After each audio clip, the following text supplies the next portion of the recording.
Double check, make sure my mic is on. Okay.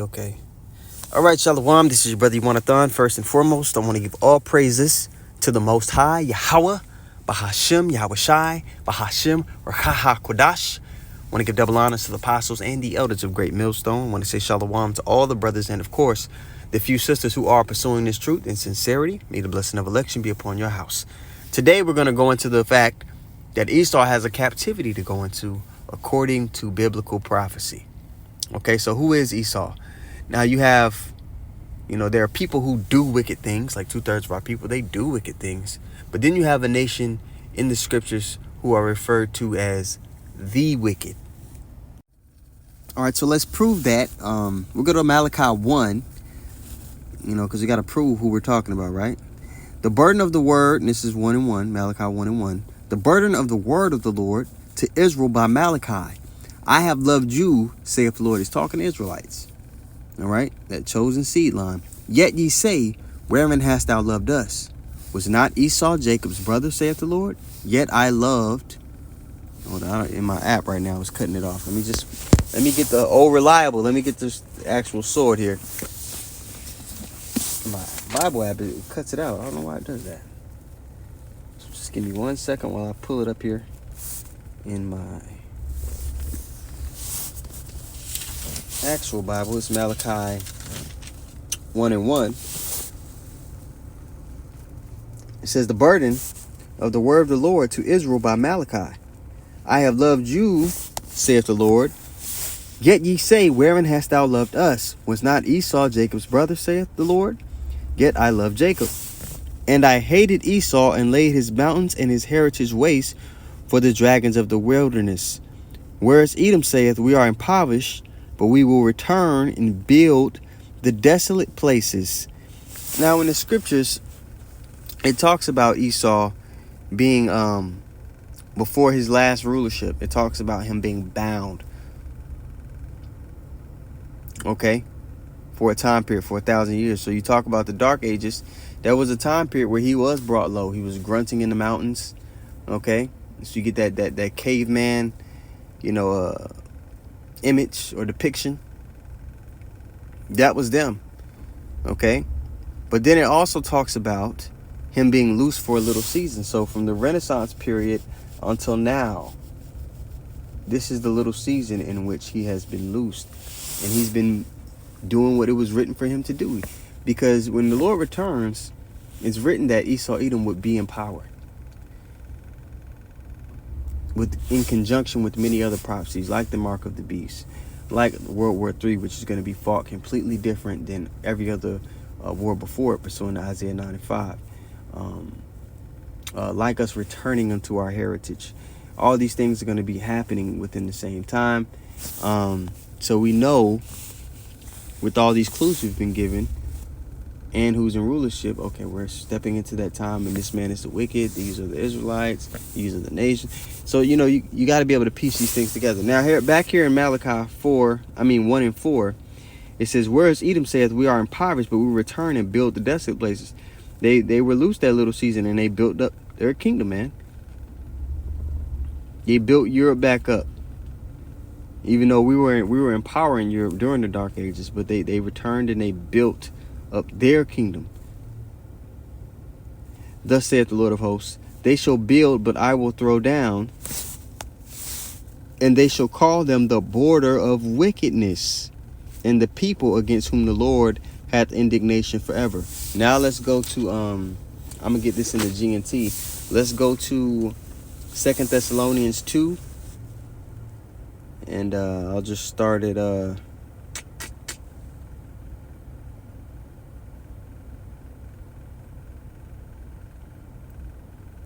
I'll start at verse 3.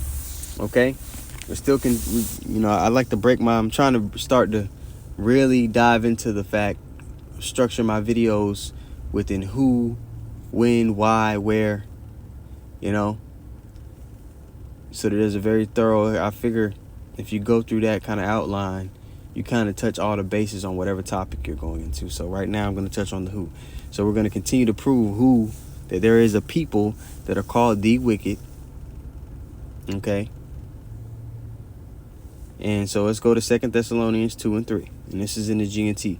Do not let anyone deceive you in any way, for the day will not come until the final rebellion takes place and the wicked one appears, whom is destined to hell. Hell and heaven are living conditions, guys. Okay, for those who are new tuning into it, there's no place where you burn and go to forever. All spirits return unto the Father, and the place of judgment is here upon the earth. I just did a lesson on it recently on my main page. Right now I'm on my backup page. I got a strike, so I'm out for a week. But just did a lesson on it on that main page, GMSU1, on reincarnation, regeneration in the scriptures. All right, verse 4: He will oppose every so-called God or object of worship, and will put himself above them all. But in the KJV is basically saying he will put himself as the Most High. All right, when you read in the KJV, it says, who opposeth and exalteth himself above all that is called God or that is worshipped, so that he as God sitteth in the temple of God, showing himself that he is God. He has a God complex. And it also talks about that God complex that he has in Isaiah the 14th chapter. Isaiah 14 and 13. It says, for thou hast said in thine heart, I will ascend into heaven, I will exalt my throne above the stars of God. I will sit also in the mountain of the congregation in the sides of the north. I will ascend above the heights of the clouds. I will be like the Most High. Okay, so he has a God complex, and that's why you hear guys like Noah Harari, I'm probably saying his name wrong, step up and say, we don't need God. We could make our own water. Carl Schwab's guy. You hear them making these bold statements against the Heavenly Father. All right, they have this God complex. Let's go back to 2 Thessalonians 2 and verse 4 in the GNT. Okay, it reads, he will oppose every so-called God or object of worship and will put himself above them all. He will even go and sit down in God's temple and claim to be God. Don't you remember I told you all this while I was with you? Yet there is something that keeps this from happening now. And you know what it is. At the proper time, prophecy has to be fulfilled. Then the wicked one will appear. Okay, he was already on the scene because the Romans were Edomites. The Greeks were Edomites. He was already on the scene during the time this letter was written. But it wasn't quite revealed that, okay, this is that wicked, you know what I mean, to the world. All right. Let me see here. Continuing on here in the GNT. Verse 6. Yet there is something that keeps this from happening now. And you know what it is. At the proper time, when the wicked one will appear. The mysteries of wickedness is already at work. Why? Because who was in rulership? But what is going to happen will not happen until the one who holds it back is taken out of the way. The wicked one will be revealed, but when the Lord Yahushua comes, he will kill him and breathe from his mouth and from the chariots, that concentrated fire. You can read about that in 2nd Ezra, the 16th chapter. Or is it the 13th chapter? Let me double check, guys. Let me double check, make sure. 2nd Ezra 16, or is it 13? Let me see here.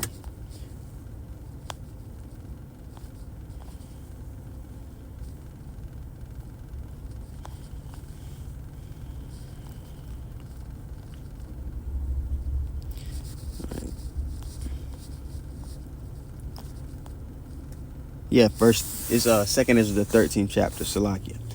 2nd Ezra the 13th chapter. All right, verse we're back here in 2 Thessalonians 2 and 7 in the GNT.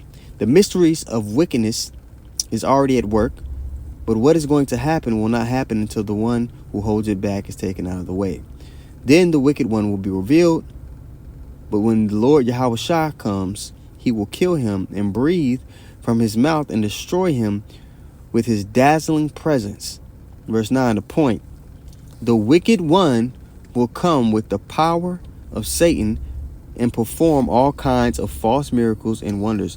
And a lot of that is going to tie into, you got Elon Musk, you got Neuralink, and this technology. They're trying to merge man with machine. A lot of false healings are going to come with that. They're going to say, hey, we healed this paraplegic man. we increase this person's intelligence. These people that were deaf, dumb, and blind, they now can communicate on a higher level with telepathy. They're gonna do a bunch of stuff with this technology that they have, and people are gonna look to this man as a god. Verse 10, and use every kind of wicked deceit on those who will perish.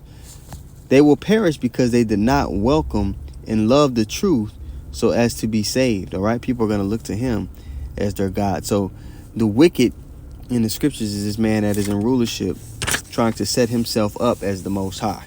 All right, and people have already been falling for his tricks heavy.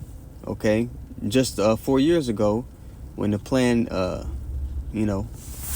when C19 was going down, and people were taking those jabs, right? And this is not medical information, by the way. I got to say that for YouTube. When people were taking the hokey pokey, they were looking to that syringe as salvation. They were looking to that for peace and safety, and not Yahweh Ba'ashem Yahweh Shai. Okay, so that is who the wicked is. And this nation of people is prophesied in the scriptures that they are going into captivity for all their wicked deeds. And even though when they're taken into captivity, they're not going to be in a repentant spirit. It talks about that in Revelation, the 9th chapter. So now let's talk about the wind. Okay, the wind is the beginning of this man's captivity. Well, it starts with the falling of his kingdom when Yahweh Shai returns. And I mentioned the chapter already. Let's actually go read it. I got my G&T on me, so let's just go through that. It's 2nd Ezra 13, and I'll just start here at the top. It says, the 7 days passed, and the following night I had a dream. In my dream, I saw wind coming up out of the sea and stirring up great waves. As I watched the wind with it out of the sea, what looked like a man. This is Yahweh Shai coming. This is when that angelic invasion takes place. Okay? A man, and he was flying on the clouds, on his chariot, the so-called UFOs, but we know them to be the chariots of the Most High. They're explained and elaborated on in Ezekiel, the 1st chapter. When he turned his face, everything he looked at began to tremble. And when he spoke, everyone who heard his voice melted like wax in a fire. Now, when it's saying when he spoke, it's talking about the concentrated fire coming out of the chariots, out of the fathership. So we always mention that the nuclear missiles are going to be burning this place up. But not only the missiles, the chariots. And that's going to be the Lord flexing that, his technology, his weaponry, his sword far outdoes anything this devil could come up with. Okay, because his blessing is the sword. And who gave him the blessing of the sword? Who gave Esau that blessing? Isaac. Which, if you can receive it in a regeneration, that was Yahweh Shai. That was one of his carnations. All right? So he gave it to him, but he's also going to take it away. Let's continue on here. Verse 5 in the G&T, 2nd Ezra 13 and 5. I looked again and saw a crowd too large to count. This is that great army, that great compilation of armies gathered in the Valley of Yahweh Shaphat that you can read about in Joel, the 3rd chapter. Okay, and they're going to stop fighting each other, and they're going to try to turn to fight the Most High Son. And let's see how this turns out for them. All right? Right here in the middle of 5. They were people gathered together from all parts of the world to fight against the man whom had come out of the sea. Then I watched the man carve out a high mountain and fly upon it, that big fathership. I tried to see the place or the region from which the mountain was carved, but I couldn't. It was too big. The chariot was too big to see the end of. Ezra is witnessing all this, man. This is amazing. Then I saw that all the people who had come together to make war against him were terrified. They were shitting bricks. But the Lord's going to put the spirit on them to fight anyway. Right? Man's goings are of the Lord. How can a man then understand his own way? But they still prepared to fight him. When the man saw the great crowd advancing to attack him, he did not take up any weapons. In the KJV, this reads a little bit better because it illustrates, he says, he neither lifted up hand nor sword, to show you the effortlessness that it's going to take our big brother Yahweh Shai to completely dismantle the armies of the earth. is showing you that wide gap in power. Okay? Verse 7 again, Salakia. I tried to see the place or region from which the mountain was carved, but I couldn't. Then I saw all the people who had come together to make war against him were terrified, but they still prepared to fight him. When the man saw the great crowd advancing to attack him, he did not take up any weapons. The only thing I saw was what looked like a stream of fire coming out of his mouth, out of the chariot. He sent a flaming wind from his lips and a storm of sparks from his tongue. The stream of fire, the flaming wind, and the great storm combined and swept down on the crowd that was coming to attack him and burned them all up in a single moment, that the crowd, too large to count, vanished. And there was nothing left but powdery ashes and the smell of smoke. I was shocked when I saw what happened. Okay, so this is going to unfold for all the nations of the earth. So this is the beginning of the casting down of Esau's kingdom and the beginning of our kingdom to come. Now, once that takes place, there's going to be a crowning ceremony of the elect, those who stood stiffly for the name of Yahweh Hashem Yahweh Shai. But we're going to be given an inheritance. All right? And what is a part of that inheritance that we're going to be given? Let's go to Psalms 2 and start at verse 7. Okay? I will declare the decree. The Lord hath said unto me, Thou art my son, this day I have begotten thee. Ask of me, and I shall give thee the heathen for thine inheritance. All right, the heathen is going to be given to us as an inheritance, as a possession. The same way it talks about in Isaiah 14. All right. And the uttermost parts of the earth for thy possession. Thou shalt break them with a rod of iron. Thou shalt dash them in pieces like a potter's vessel. Okay, so this is a part of, our starter package. When we receive our new bodies and we're given dominion over the earth to get rule alongside Yahweh Shai. Right? Let's go to Revelation here. Okay. Revelation 13 and verse 9. It says, if any man have an ear, let him hear. He that leadeth into captivity shall go into captivity. He that killeth with the sword must be killed with the sword. Here is the patience and the faith of the saints. So captivity is something that's in their future. Okay? This is going to take place after the return of our Lord, man. And upon the establishment of the kingdom of heaven, it's going to be built up. Just like the Israelites, were in captivity under every nation. And we built up all these kingdoms and rulerships. We were the slaves within these empires. Okay? Not only is, Edom going to be our subjects, but all the nations, but the one at the very bottom is going to be Esau, Edom. Okay? It's written in the blessing going all the way back to Genesis that, our brother would be a servant unto us. Okay? So this is biblical prophecy. And that's when it's going to happen. All right, so the where, well,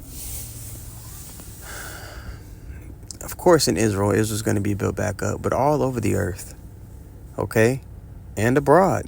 The scriptures talk about, there are many mansions. We're not just going to be here on earth. We're going to expand, baby. It's going to be big, but we're going to start here on earth first. We're going to get this place cleaned up and in order. It's going to be a 1,000-year period, okay? That's the where. It's going to be everywhere. And I'll touch a little bit back. Let's backtrack a little bit. Let's go back on the when. Because when you go to Obadiah, there is an end to their captivity. They're not just going to be slaves forever.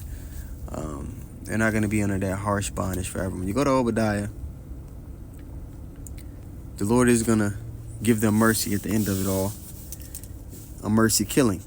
Okay, it's Obadiah 1. And you all know where I'm going.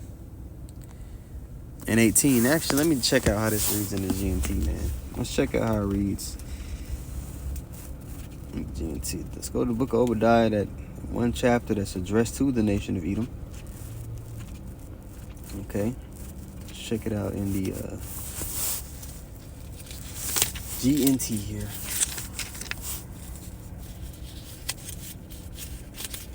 Bear with me, y'all.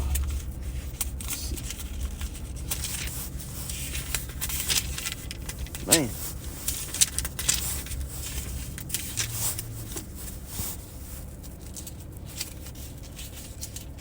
There we go. So this Obadiah 1 and 18. Is there a point I want to touch on before? Yeah, I'll just start at 15. It says that, and this is in the GNT, Obadiah 1 and 15. The day is near when I, the Lord, will judge all nations. All nations are going to be judged. All those nations that were confederate against us in Psalms 83, they're going to be judged. But there's specifically a quarrel with the nation of Edom. All right? The head tribe of Edom is Amalek, and the scripture said that the Lord will have that we will war with Amalek from generation to generation. All right? Verse 15. The day is near when I, the Lord, will judge all nations. Edom, what you have done will be done to you. Did not they take us into captivity? Did not they make us to serve with rigor? Did not they completely break us and separate us from our heritage and tear us down mentally and physically? These are things that are going to be done to them. This is justice. This is the Lord's justice. You will get back what you have given. And in Revelation it talks about reward unto her double. So they're gonna get double, man. 1,000 years of captivity and twice as bad. With minus, the wicked practices that they practice on us, things that are against the law. Verse 16. My people have drunk a bitter cup of punishment on my sacred hill, but all the surrounding nations will drink a still more bitter cup of punishment, more bitter. They will drink it all and vanish away.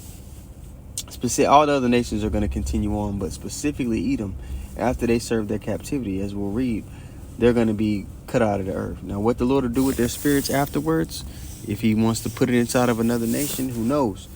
But that nation is going to be cut out of the earth. Verse 17. But on the Mount Zion, some will escape, all right, that remnant, and it will be a sacred place. The people of Jacob will possess the land that is theirs by right, all right? And not just that small portion of the land of Israel. When you read it in the promises, man, it's a much bigger piece of land than what they have over there today. They don't even got the whole thing. Verse 18. The people of Jacob and of Joseph will be like a fire. They will destroy the people of Esau as fire burns stubble. No descendant of Esau will survive. I, the Lord, have spoken. So this is prophecy, and it's mercy at the same time, man. Okay. The horrific captivity they're going to be in, the low level that they're going to be at, it's going to be a mercy killing. You understand? So I read that. That was another point in my head. I'm forgetting. It'll come back to me if it's supposed to. But this is the what's written for Esau. So this is a double down on the when. I touched on the where it's going to take place. And why is this important? Well, this is important because this is the justice that's going to play out.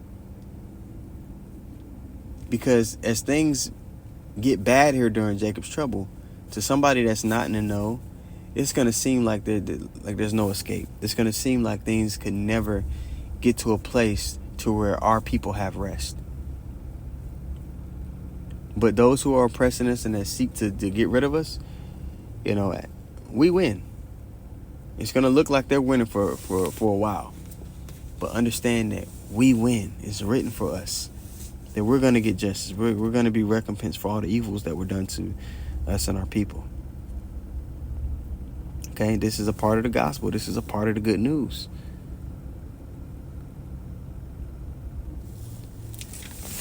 Let me get that.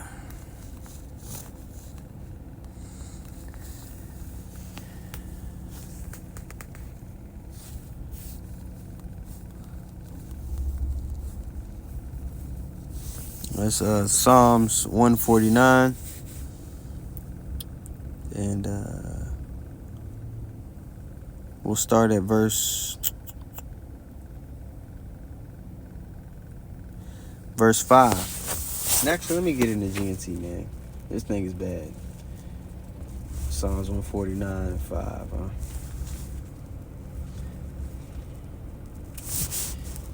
It reads, "Let God's people rejoice in their triumph and sing joyfully all night long. Let them shout aloud as they praise God with their sharp swords in their hands." Now, not only are the laws going to be written within our inward parts to judge, we're literally going to have a sword. We're going to have authority to judge because the laws are going to be written within our inward parts. So we're literally going to have a sword, and we're going to be like that two-edged sword ourselves. To defeat the nations and to punish the peoples, to bind their kings in chains, because this is what was done to us, their leaders in chains of iron, to punish the nations as God has commanded. This is the victory of God's people. This honor in the KJV, it says to execute upon them the judgment written. It's written, right? This honor have all his saints. Praise ye the Lord. Okay. So, Abarat's lesson was edifying. They got a captivity that they got to go into, and this is biblical prophecy. So, with that being said, I want to give all praises once more to Yahweh, Bahashem, Yahushai, Bahashem, Rakah HaKodash. I want to give double honors to the apostles and the elders of Great Millstone. And I want to say shalom to all the brothers and, of course, the few sisters who are pursuing this truth in sincerity. All right? May the blessing of election be upon your house. Shalom.